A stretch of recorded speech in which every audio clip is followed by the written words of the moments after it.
Benvenuti, siamo con Boris Nikitin e Roberta Bernasconi. Boris Nikitin è un regista svizzero che inizia il suo percorso sul finire degli anni zero del 2000. Proietteremo in seguito a questo talk Hamlet, un lavoro del 2016 che insomma rimastica l'Amleto di Shakespeare per riflettere sui temi dell'identità e dell'illusione, e in particolare dell'illusione della realtà, in una vera e propria rivolta contro la realtà.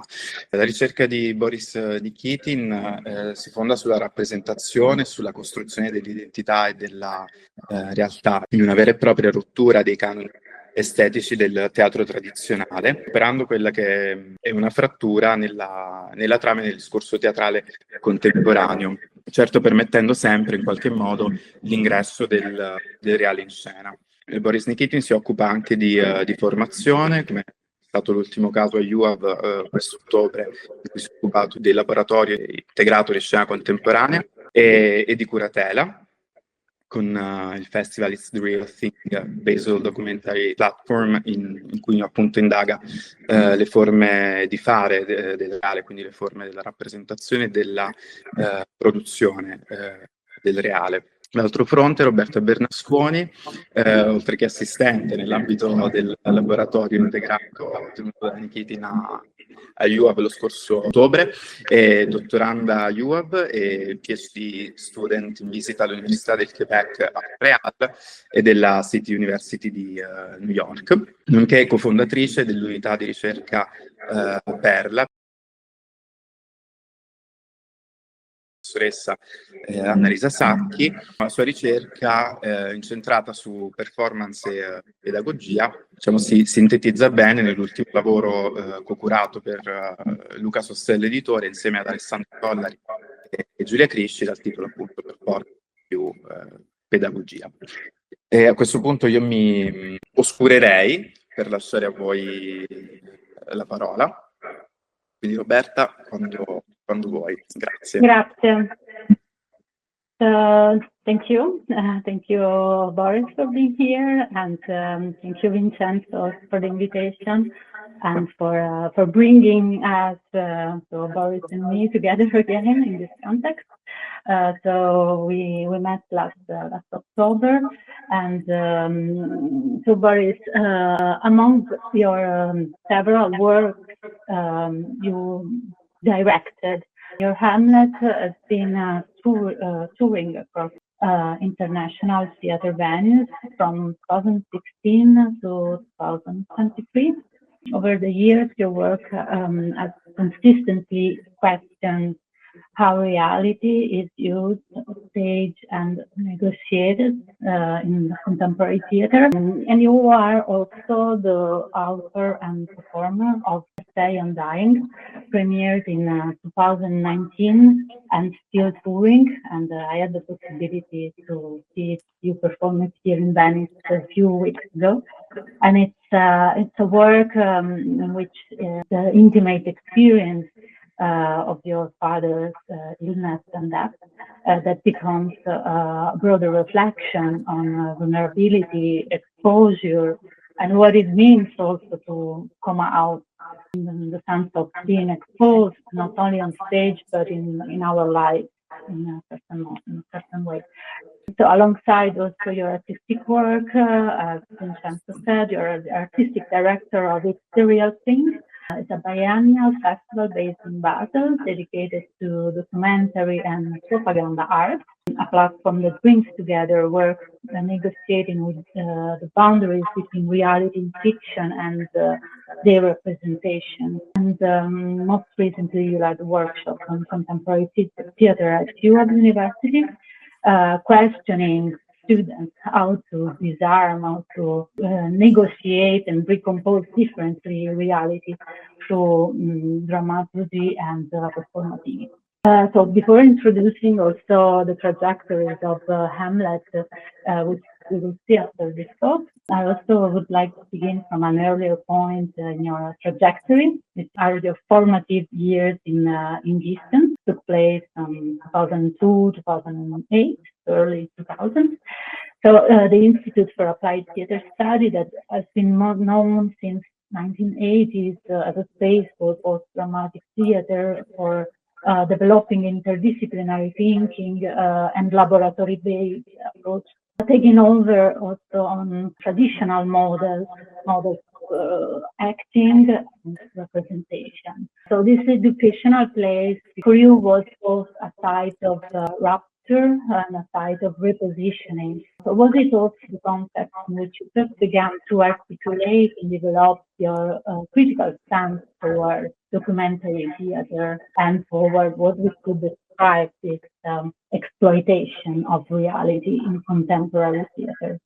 So Gießen was and is, yeah, as you described very correctly, a place in which the means of how to make theater and what theater itself actually means is constantly being questioned. And not only what is happening on stage, so not only the question of what is the dramaturgy or what is the directing, but also what are the ways of producing theater.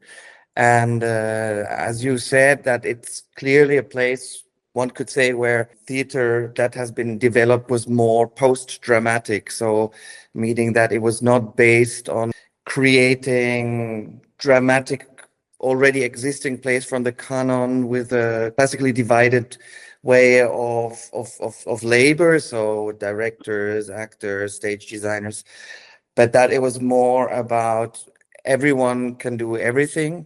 So it was more like an open art class combined with the idea of making theater, and by that questioning the making of theater. And I think the key premises of that were that they're not really actors in that institute. There's no acting education at all. And also there was an absence of the canon. So the question was, what kind of theater would be developed in the absence of these two premises that usually are clearly like the backbone, the spine of institutional theater. And so that's where I happened to study. And in the time where I was studying, I think there were two main paradigms at that time. So it was in the early 2000s. I started in 2002, and it was just the moment when in Germany and in the German-speaking area, the realm of independent theater got very much professionalized. So that it was really like a leap of an expanding of independent theater. There was a professionalization in curatorship. Matthias Lilienthal became a very important curator with opening the How in Berlin, which became kind of the center of independent theater in Germany, Switzerland, Austria, but even like in Europe, a theater with many stages, a theater that promoted very much this idea of documentary theater and reality on stage. So it was quite a paradigm shift. And that at the same time was also something that happened in Gießen as well. And you could say it's kind of a result of also something that happened in Gießen, that is what is happening if you don't have actors, if you don't have the drama, how to create theater. And I think the documentary approach was quite a logical consequence on that, so that you create new narratives by looking at theater, at reality, by, making interviews or working with people who come from reality, putting them on stage, because there are no actors in this way of theater. So that was really the thing that was on when I was starting to study, and so it was in a way also something that I started to struggle with and also critically look at, and because it was something like something that I was very interested in, like how is reality being represented, how are identities being represented, especially if it's presented in a non-fictional way. But from a very early beginning, like from a very early point on, I had quite a critical perspective on that, and that's in a way how my own practice started, and it started from a critique of the documentary.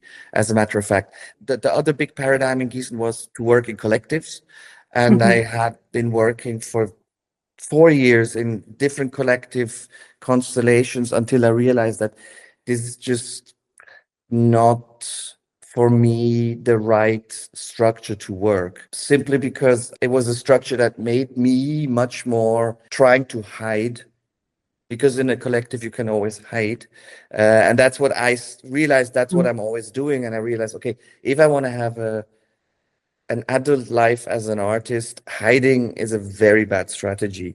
So I really had to push myself to stop working in collectives and then to learn to take responsibility and become a director. And so these two things came together, and probably were only possible like that in Gießen because you had this open space to develop your own language. So in a way, yeah, this also brings me to the idea of something that we also discussed during the workshop in Europe, how to display reality. It's something that is already consumed and reframed by its own image, something that the moment you reframe it, you are already giving a new category, and so the reality becomes a construct, something that is already, that can be also reproduced in a way. But I would like also to approach analytical matters in the way also you are describing also this critical stance towards reproduction of reality, let's say, with the work you do with your dramaturgies and the work you do with your performers. So, because in your piece, the actors usually they do not, let's say, impersonate characters. They don't embody fictional roles, but at the same time, they are not even playing themselves. Rather, they somehow enter. They start to build a mode on stage to escape also the representation. So I'm thinking also of the work you did with Malte, who performed in your very first piece in Gießen, Wojtek. He was also autobiographical and seemed, let's say, real, but at the same time, he was able to create this suspended space between a live experience and a fictional frame. So approaching the work that you did in Hamlet with Mending, you is a solo performer in Hamlet, presenting as a performer, as a singer, as a musician, with an enigmatic presence. And again, not performing autobiography, not performing, let's say, documentary truth. We don't know exactly, but yet we can start to read the contour of a personal story. So there's the death of a father, there's an experience, there's a fear of a body approaching its limits in a sense. So it creates a sort of uncertainty in the audience.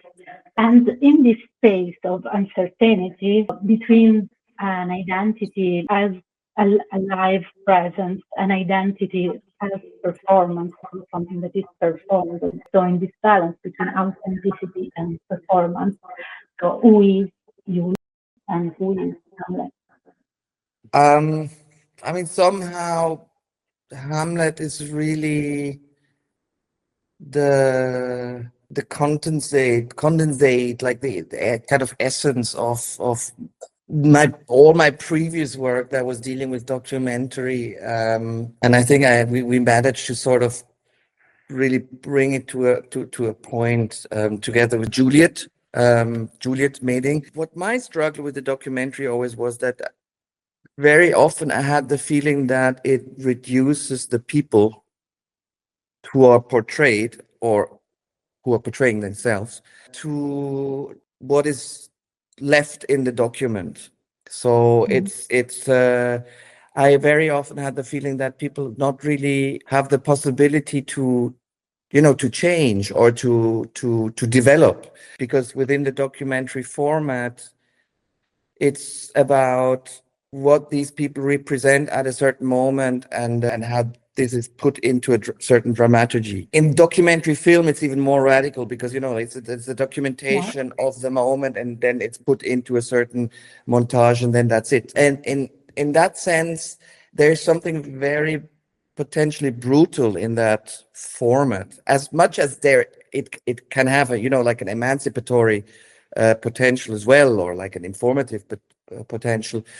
But I think it's because what is in there is a certain forceful or violent structure potentially. And I often in documentary plays, especially with people who are not trained actors portraying themselves on stage, I, for myself, made the experience that my feeling was that these people rather got smaller than life rather than bigger than life. And that I just thought that should not happen. For me, that's leaves me with a lot of dissatisfaction. And now at the same time, I am interested in the people on stage, very much, like who they are, what is their background, what is their biography, what do they bring from their own lives on stage. And so I was very much interested, like how to bring these things together and how to make the people being themselves and not being themselves at the same time. And so that was one thing that I was constantly looking for and working and elaborating in the years before Hamlet. And also something which I just like is a certain aesthetic of insecurity. So I like when you're not really know what's going on. So when there is a certain unpredictability in the dramaturgy, but also with the people that are on stage, when you don't really know what is going to happen next with them.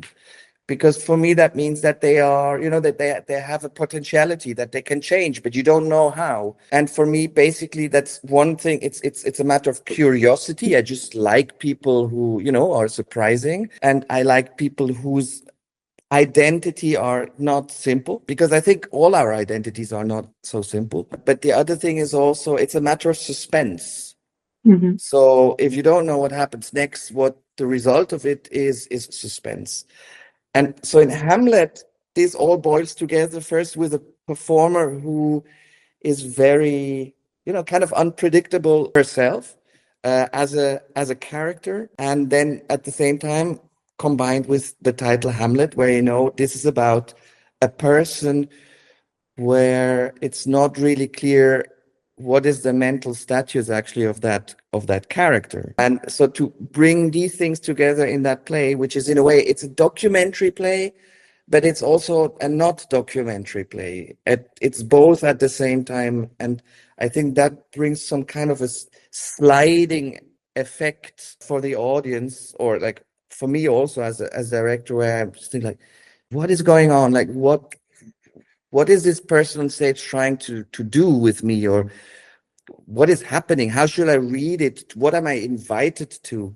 So that is something I just very much like as an aesthetic state of being an audience myself as a spectator. And so it's in a way that the attempt of trying to subvert the documentary by using the documentary, but also by allowing the document and the bodies to sort of kind of like disconnect and allow the person on stage to suddenly become someone else. And so to not use the document as, that's you, and now we're going to tell the audience how reality is, but more blurring reality rather than trying to enlighten. So trying to enlighten and blur at the same time. And I think that creates this dizziness, which I personally like as an aesthetic state. Yeah. Can we perhaps also say that what you are describing, you are creating like a third space that is not only the space of the stage, it's not only the space of the audience, but it's like a third space in which it's emerging this friction also between reality and fiction. The presence is neither autobiographical nor representational, but something else is appearing. And is it in these terms that we can describe your work as a queer, the queerness of dramaturgy and the queerness of theater that you are presenting, not in the sense of, in terms of sexuality or identity categories, but as a way of inhabiting reality and fiction simultaneously, or is it like Yeah. there's Yeah. I'm a bit like nowadays a bit more hesitant with the term queer because it became such a key word in theater, and also so many things, like everything became kind of queer, but mostly it's connected to identities. And I feel uncomfortable with that because in a way, I think that the way how I always understood it is that queerness is more about subverting identity than rather trying to confirm the concept of identity, which, of course, if you create different versions of queerness as different ways of identities, you just perpetuate the idea of identity itself as something documentary, as something real. And for me, queerness is the idea of subverting the idea of reality, of making it something playful, making it something contingent and potential. And for that, I use the term of queer documentary because I always thought that when I'm looking at documentaries, like in film or documentary theater, what I very often had as a feeling, let's say when I was studying in Gießen, but then also in the early 2010s, that the concept of reality that is being represented mostly was not a very ambivalent concept of identity. I mean, so I would almost say, but that's a very polemic thing to say, and maybe also boring nowadays, but somehow it was quite a straight concept of reality. So that there is a reality out there, and now we give it a platform, or we record it, we put it on stage, and then of course we use a montage, but then that's what reality is. So this whole idea also of kind of an educational and informative approach to the idea of reality. And and for me, I always thought like, yeah, but how can we show a reality if we actually don't really understand what reality is? And I always thought that it could be interesting to have a concept of the documentary in which at the same time the documentary and the notions of reality are being subverted and questioned all the time, so that you deal with non-fictional material, you deal with reality by at the same time question it, but not by saying, okay, before we lived in a patriarchal society and now we are living in a post-patriarchal society, but to question the idea of society itself or of reality itself. And so that's maybe in the academic term of queering something, so that the signs, the semiotics themselves become ambiguous and playful. And that's something which I think we really try to do in Hamlet. And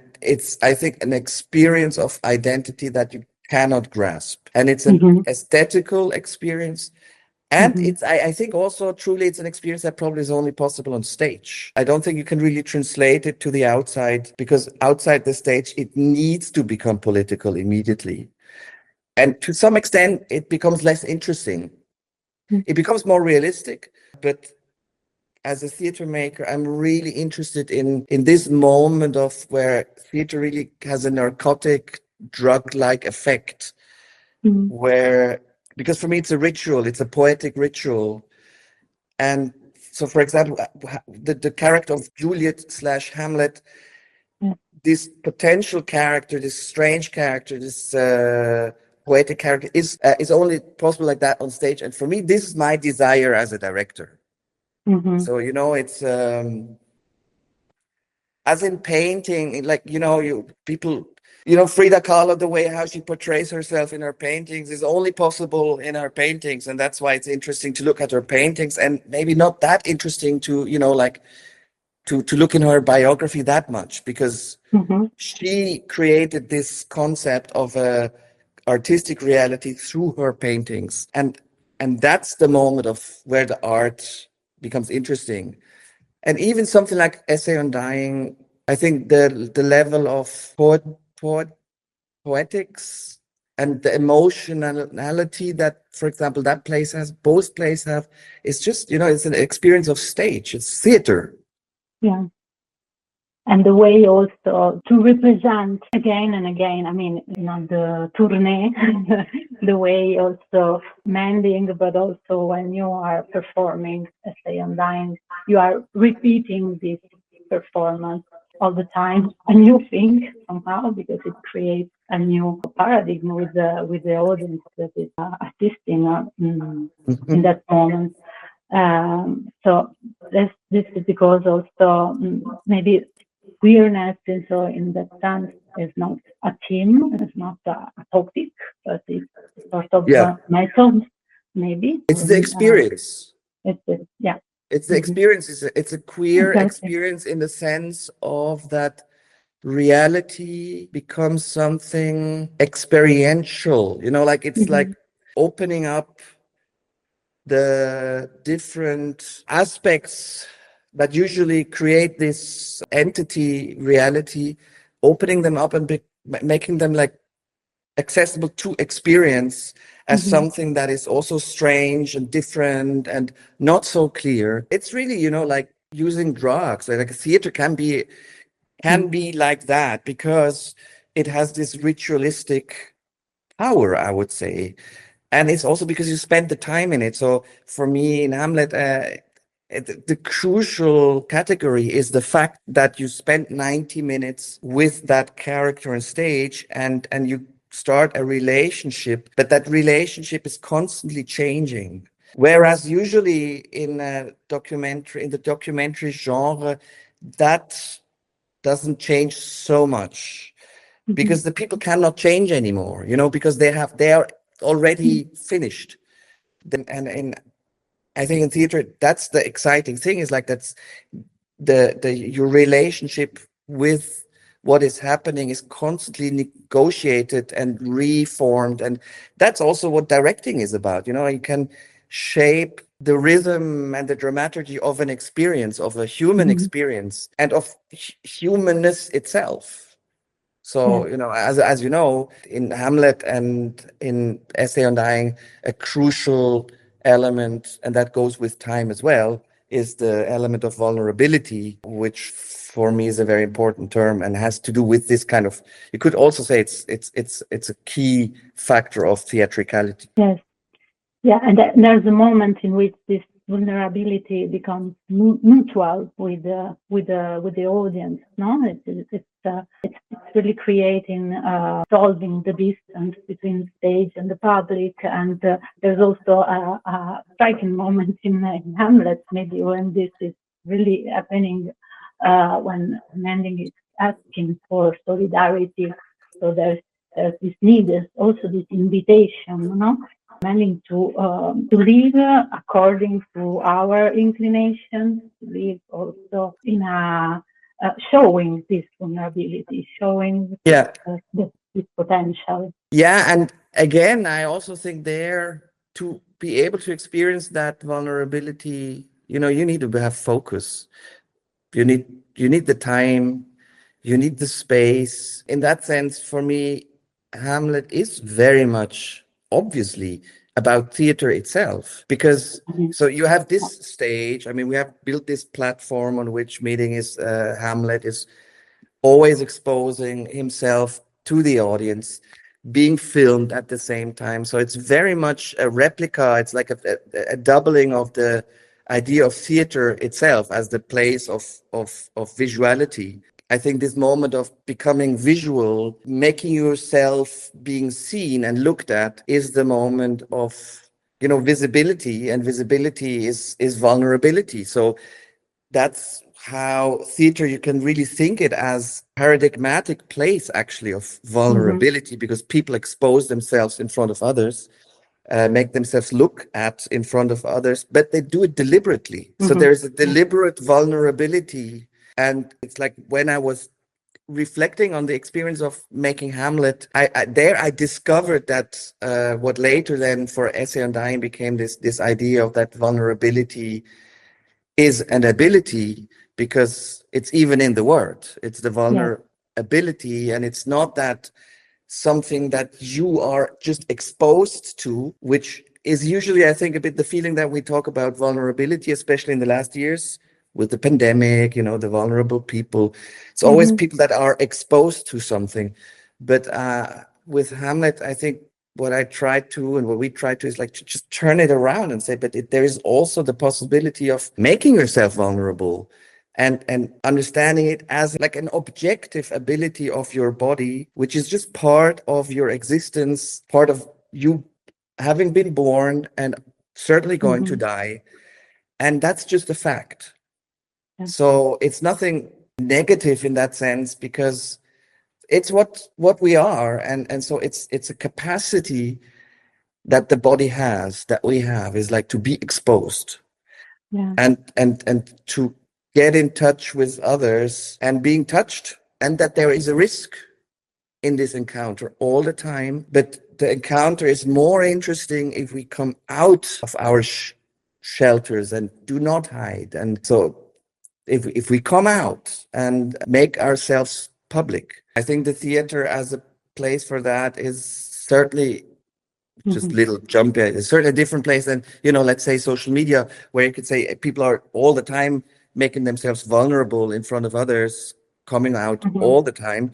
But there we are in the realm of images. It's not the realm of time. There is no moment of interaction, like of sharing space and time together. It's always like image. And theater has this potential of, to spend that time together and experience each other's mortality and vulnerability. And I think that to make that the focus of this specific form of art is just something which I find very exciting as a director and as a writer. Yeah, it's very interesting, the connection between vulnerability and coming out. Yes. That is also another topic of essay on dying.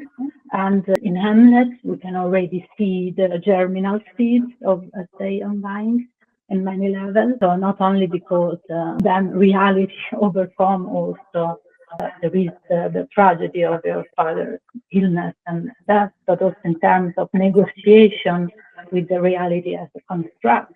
And in the way coming out appears as a form of engaging with this consistency of reality. So I would like to conclude also with a short quote from Essay on Dying, because I think it can be also interesting to share this political also dimension and revolutionary dimension of vulnerability that you are bringing to your audience, to the public. So actually, we are almost at the end of the piece in Essay on Dying, and this is the final moment that you share with your father, and it's the moment where also everything falls apart, but it's also the moment when everything seems to be possible. All at the same time, we look at each other for a while, and then something strange happens. For a moment, it feels as if all order is dissolving, as if for a moment we were no longer father and son, but rather something like brothers who are simply together in one room and sharing time with each other, without hierarchy, without laws, without errors, and without fear. So for me, this is really representing this very strong idea of that fear is over, in a way. That it's the moment when everything is collapsing, but at the same time, everything comes back on the same level with others. Yeah, well, thank you very much. Thank you very much for choosing this this quote. For me, as I experienced while you were performing, was one of the moments. Yeah. No, but totally. But no, the thing is, because now when I listen to you now within this conversation, it's I realize that this is, I think, really, this is my big desire. This is what I long for, and it could be like this is what I would like to experience in theater. Yeah. I mean, it will never be possible like that experience that I had with my father, because it was so intimate. But there is a power in intimacy, a poetic power in intimacy, and it has something to do with reaching a point where you're not afraid anymore, and to have that moment where insecurity becomes a feeling of total, like emancipation, because you feel insecure, but it's not threatening you anymore. It becomes an exciting thing.